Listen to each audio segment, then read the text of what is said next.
Episode 3 Paradox Killer. Dimulai dengan Yo-ok. Kilas balik menunjukkan Yo-ok yang lebih muda sedang berkumpul dengan teman-temannya sambil menyalakan rokok. Tapi ada kebocoran gas dan tempat itu meledak, menyebabkan dia kehilangan matanya dan mendapat bekas luka bakar.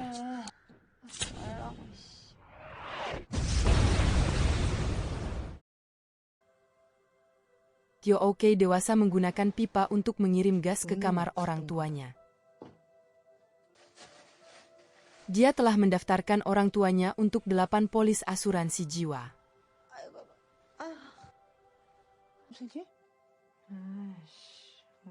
Ibunya bangun, merusak rencananya dan Yo-ok mengambil pisau. 경찰에서 그러더군요. 심이 문제였죠.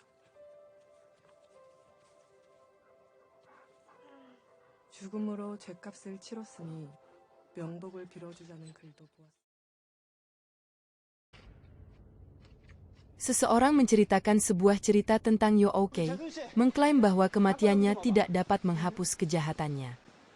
Nangam membaca semuanya di postingan media sosial.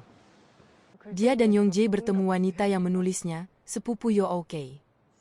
Sepupunya mengklaim bahwa Yo-ok menuangkan air mendidih ke wajahnya di sekolah dan dia tidak punya alasan untuk melakukannya, dia hanya menikmatinya.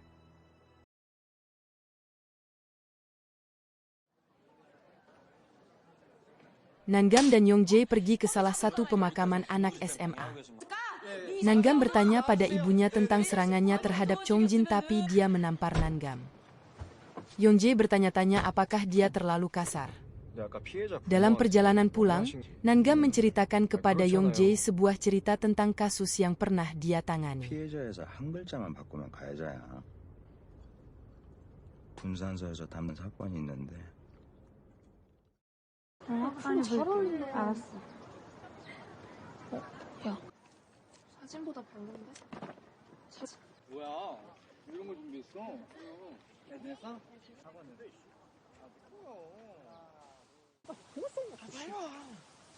어때요? 진짜 크지? Seorang gadis bernama Kang Yeon-seo bunuh diri setelah dia diperkosa oleh 2 anak laki-laki. Saat pemakamannya, ibu anak laki-laki tersebut masuk dan membuat keributan, mengklaim bahwa semua itu dilakukan atas dasar suka sama suka. Nangam mengungkapkan bahwa wanita tersebut adalah ibu dari anak laki-laki yang baru saja mereka temui. Putranya adalah pemerkosa. Ia mengatakan orang-orang bukan hanya penyerang atau korban, mereka bisa menjadi keduanya. Anak laki-laki itu kemudian melakukan lebih banyak penyerangan dan pencurian, itulah sebabnya Nangam menargetkan dia dan temannya di episode 1.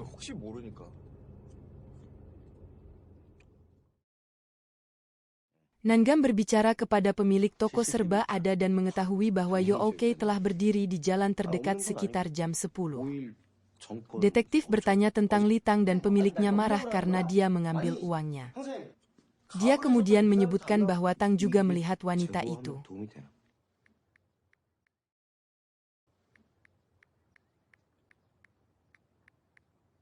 Di rumah, Tang terhubung dengan pengguna Telegram Only for Heroes. Ketika dia mengungkapkan bahwa dia mengetahui nama Tang, Tang menjadi takut dan menghalanginya.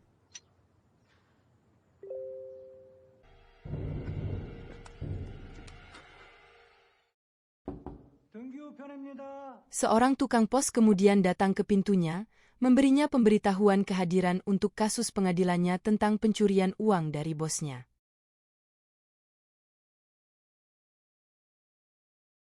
Nangam berbicara kepada Chongjin dan mencoba meyakinkan dia untuk tidak berhenti.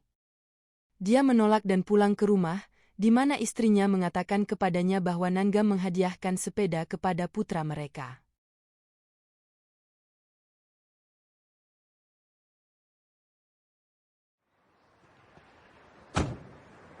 Yongjae mengunjungi rumah gadis dari cerita Nangam.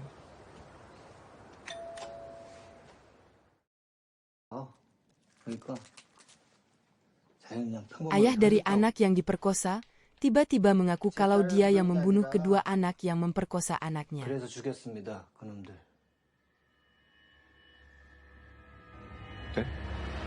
제가 죽였습니다. 예, 형사과 이청택입니다. 네. 이탕 씨, 잠시만요. Sementara itu, Tang kini memutuskan untuk menyerahkan diri. 자수를 하려고요. Dia menelepon detektif yang bertanggung jawab atas kasus penipuan keuangan dan memberitahunya. Yang lain, karena salah memahami tujuan Tang, menyuruhnya datang pada jam 9 malam. Tang menyisihkan sejumlah uang untuk ibunya dan untuk toko serba ada, mengemas semua bukti pembunuhannya ke dalam tas dan meninggalkan rumah.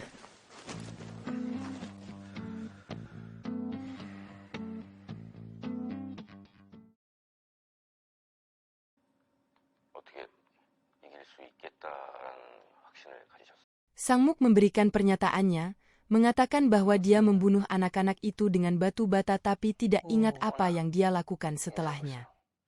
Tentu saja, Nanggam tidak yakin. Dia memasuki ruang interogasi dan mengungkap kebohongan pria tersebut. Dia tidak merokok tetapi korbannya mengalami luka bakar rokok. Selain itu, dia kidal sementara si pembunuh menggunakan tangan kanannya.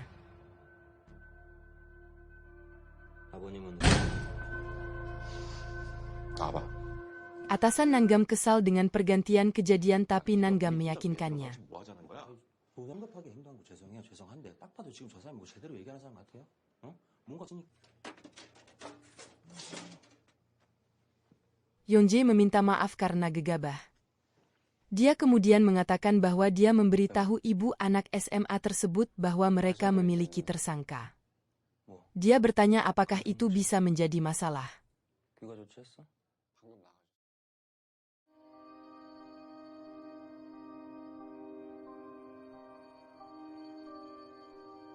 Sebuah kilas balik menunjukkan Sangmuk menerima pisau dalam sebuah paket di rumahnya. Dia kemudian pergi, berniat membunuh anak-anak itu. Dia mengirim pesan dengan orang yang sama yang menghubungi Tang, Only for Heroes. Orang tersebut menyuruhnya melakukan apa yang mereka praktikkan.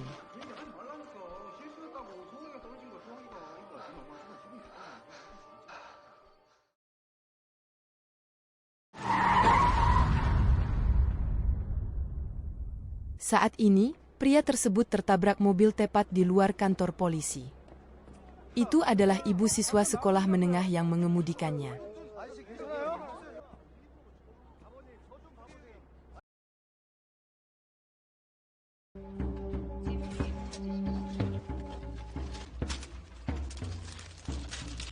Sementara itu, Tang menyetor uangnya ke ATM.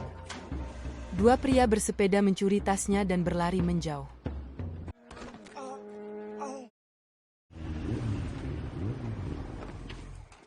Ketika mereka tidak menemukan banyak uang tunai di dalamnya, mereka membuangnya bersama semua bukti pembunuhan Tang.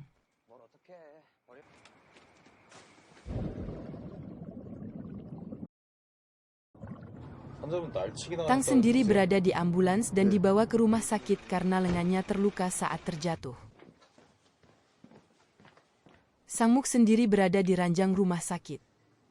Nanggam menanyakan mengapa dia mencoba menjebak dirinya sendiri dan melindungi pembunuh sebenarnya.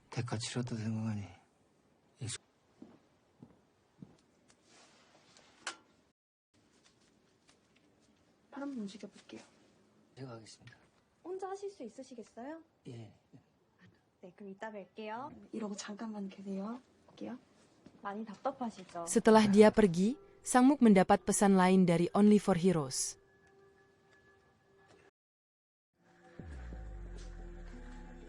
Dia melihat Tang berjalan keluar dengan lengan diperban dan mengikutinya, tapi kursi rodanya terjatuh. Tang mendengar suara itu dan kembali. Sangmuk menyuruhnya pergi karena polisi ada di dalam gedung. Tang menyadari bahwa pria itu mengetahui siapa dia dan mencoba mencari tahu lebih lanjut. Namun Sangmuk mengatakan kepadanya bahwa mereka akan terhubung di Telegram.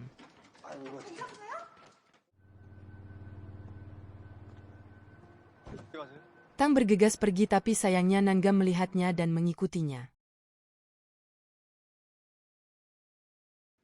소리 좀 줄여. 아니면 끄던가. 미안하다 여자. 안 됐어? Sangmuk menonton video putrinya dan memikirkan kenangannya bersamanya. Dia kemudian meminum segenggam obat tidurnya.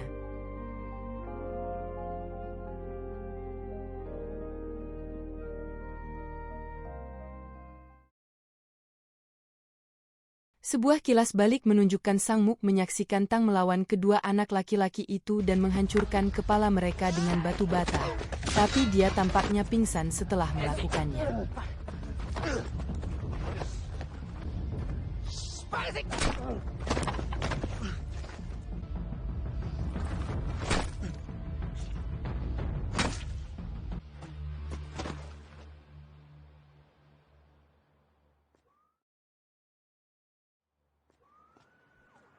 Sama seperti Nangga mengikuti Tang, dia dipanggil kembali ke rumah sakit karena Sang Muk. 강상욱 환자 담당 간호사인데요. 강상묵 씨요? 예.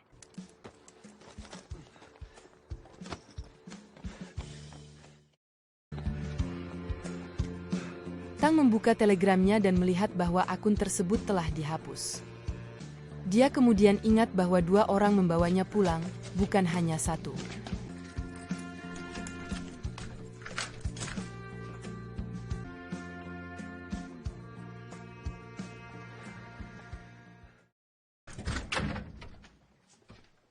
Belakangan, saudara perempuan dan ibu Tang datang mencarinya di apartemennya.